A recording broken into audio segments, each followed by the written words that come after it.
Good evening and welcome. This is Primetime News on MITV Plus. I am Layo Shobo Folorunsho and our top stories for tonight.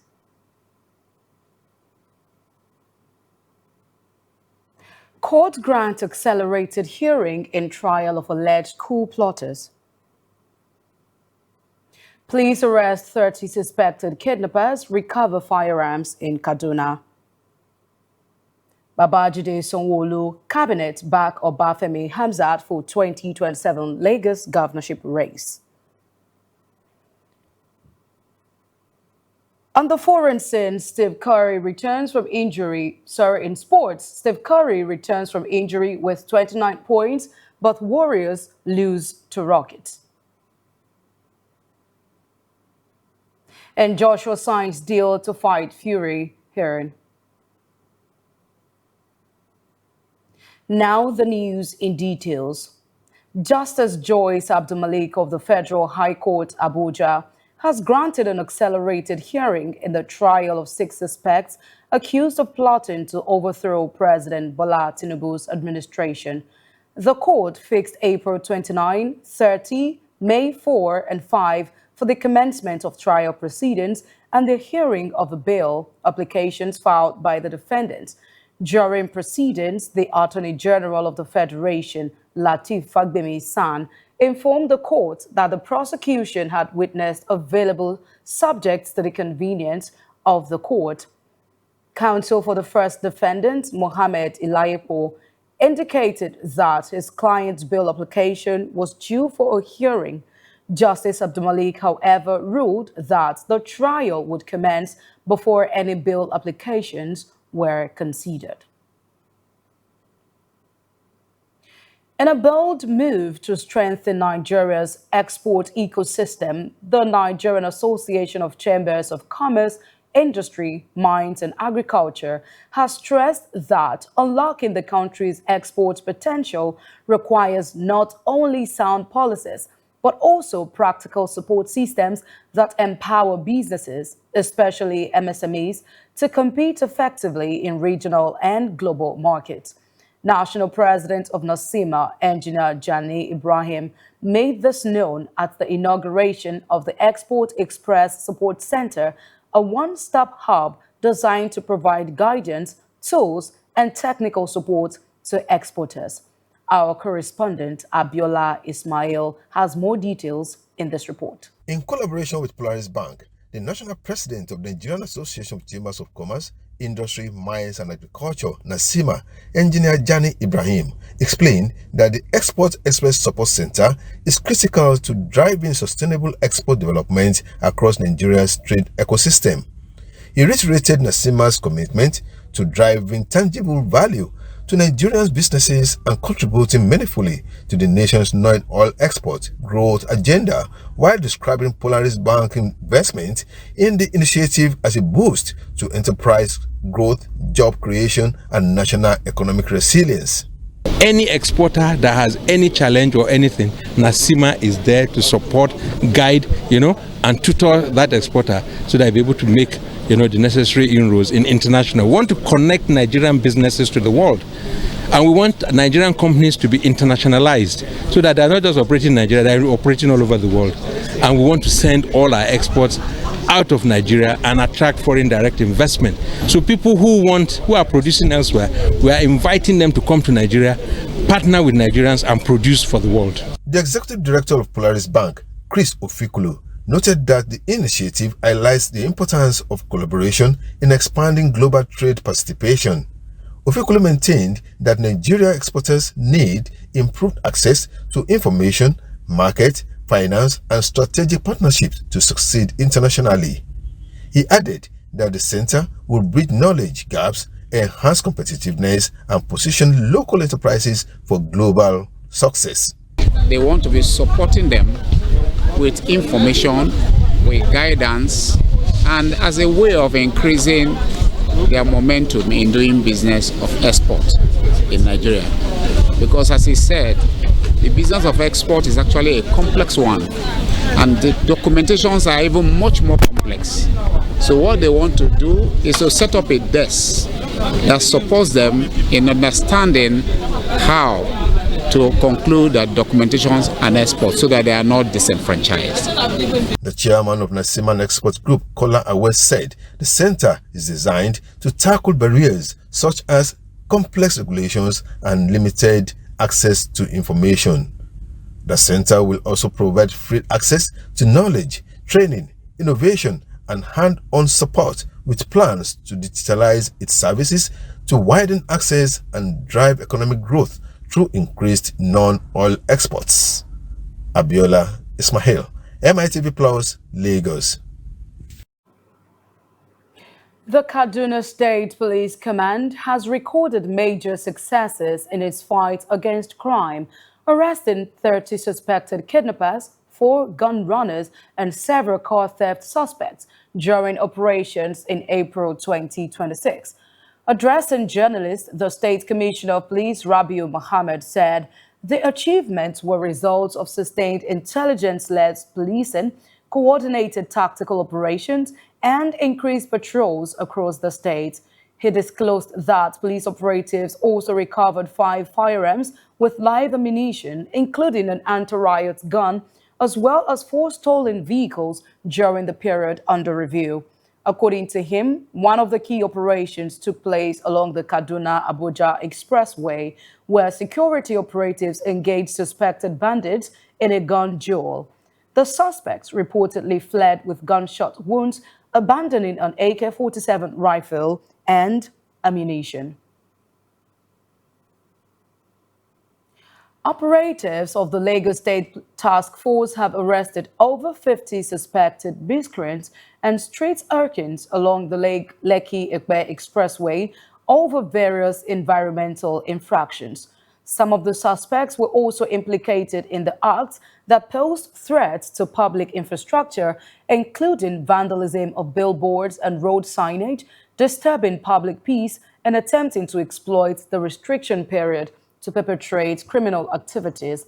The chairman of the agency, Adetayo Akirile, supervised operations across identified hotspots with a history of environmental violations, pointing out that all suspects will be charged in court accordingly.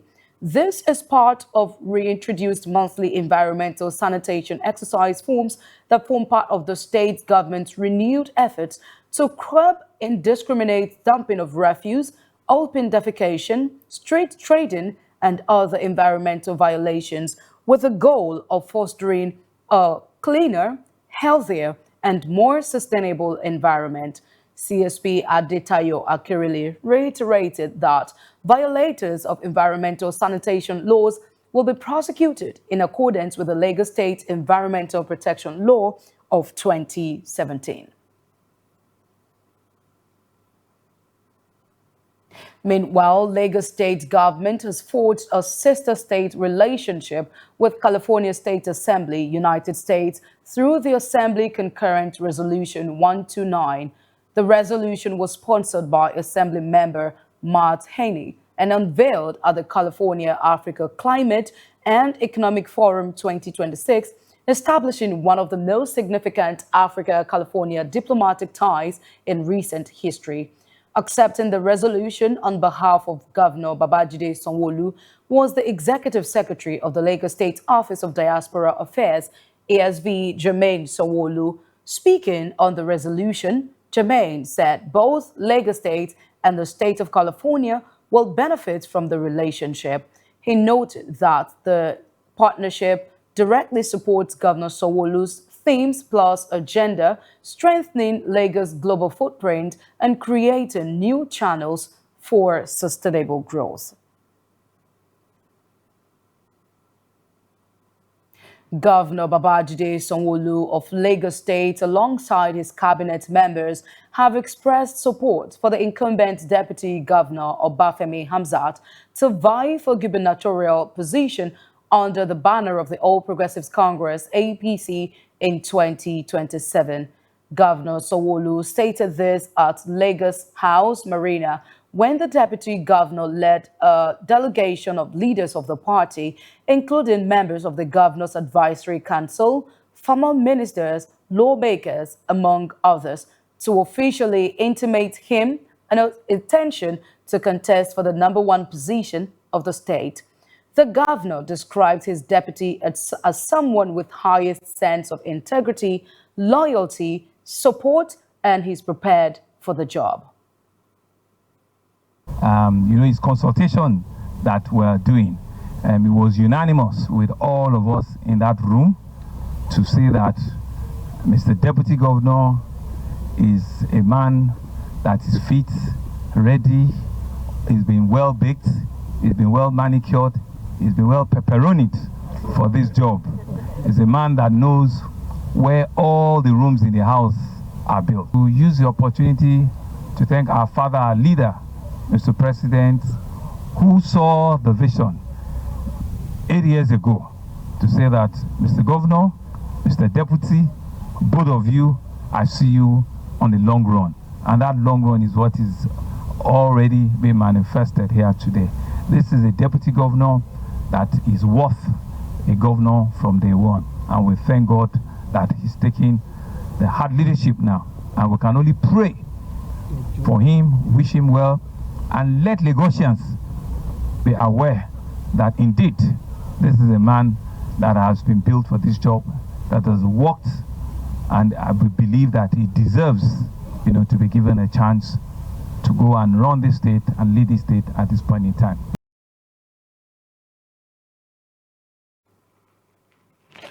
The United States mission in Nigeria has cautioned that visa overstays by some Nigerian travelers undermine opportunities for law-abiding students, business people, and families seeking legitimate entry to the United States.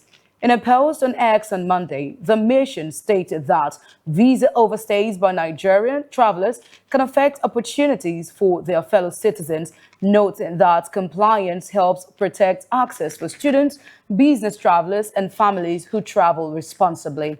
It urged anyone with information on visa fraud to report it confidentially to Abuja FPU or Lagos FPU using the hashtag VisaWiseTravelSmart. The reminder follows heightened U.S. measures prompted by Nigerians' documented overstay rates. According to the United States Department of Homeland Security data cited in a December 2025 presidential proclamation, Nigeria recorded a 5.56% overstay rate for B1, B2 visitor visas and 11.90% for FM&J student and exchange visas. On the foreign scenes, the Democratic Republic of Congo, DRC, plans to set up a paramilitary unit to secure the country's large mining sites. The General Inspectorate of Mines, which oversees the East African country's abundant deposits of critical minerals, announced the creation of the Mining Guard on Monday. The unit will be backed by investment from the United States and United Arab Emirates as Washington and its allies seek to lock in access to the minerals, and the DRC struggles with rebel groups for control in the country's troubled east. The IGM described the plan to establish a paramilitary special unit intended to secure the entire mineral exploitation chain in the DRC, as a guard will be responsible for securing mining sites as well as mineral transport. Recruits will undergo a six-month training program, and the first contingent is expected to be deployed in December.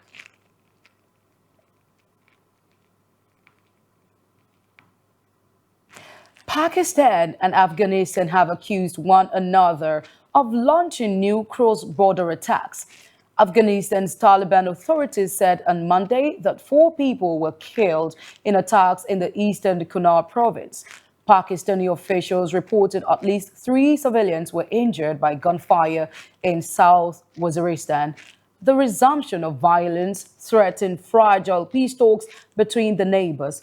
The 2 countries agreed on a fragile ceasefire in March, which halted weeks of deadly violence. The Taliban's deputy spokesperson, Hamdullah Fitrat, said the Pakistani military had launched mortar and rocket attacks that wounded 45 people. He said students Women and children were among those injured as homes the Said Jamaluddin Afghani University in Kuna province's capital, Asadabad, came under fire. We take a quick break now. When we return, we bring you sports news. Please stay with us. Well, I have a feeling things are about to change.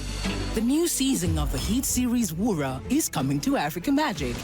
You don't say. Here's everything you need to know about the woman behind the name to get ready.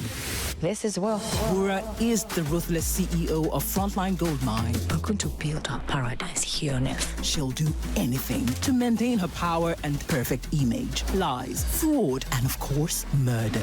Let the dead state hit her. Many try to take her down, but she always claws her way back to the top. I have a plan. That is, until she discovers that the last person she murdered is her own abandoned daughter. The once unbreakable Wura begins to fall apart, and her empire of gold crumbles around her. But she would rather die than have the world discover who she truly is. Catch Wura Season 4 on Africa Magic Showcase and available to all on Africa Magic Family.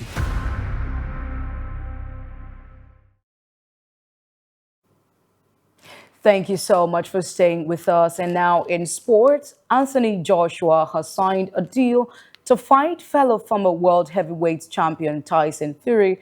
Eddie Hearn has announced Joshua, who has not fought since he was a passenger in a fatal car crash in December, will first have a comeback fight against Christian Prenga in Riyadh, Saudi Arabia on 25th of July.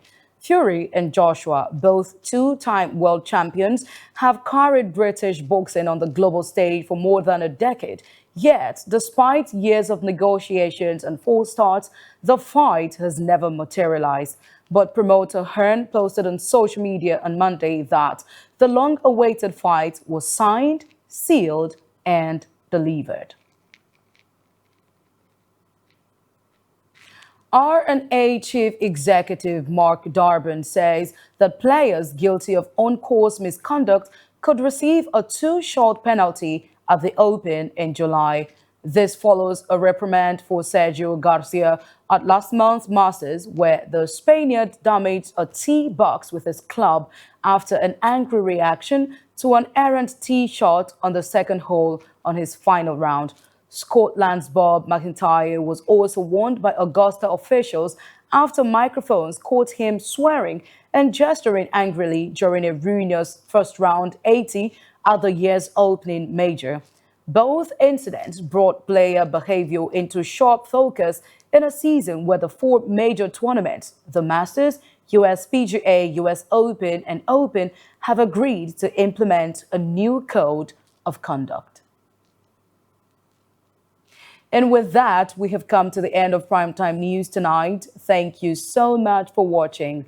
Please follow us on all our social media platforms at MITV+_NG on Facebook, Instagram, TikTok, and X.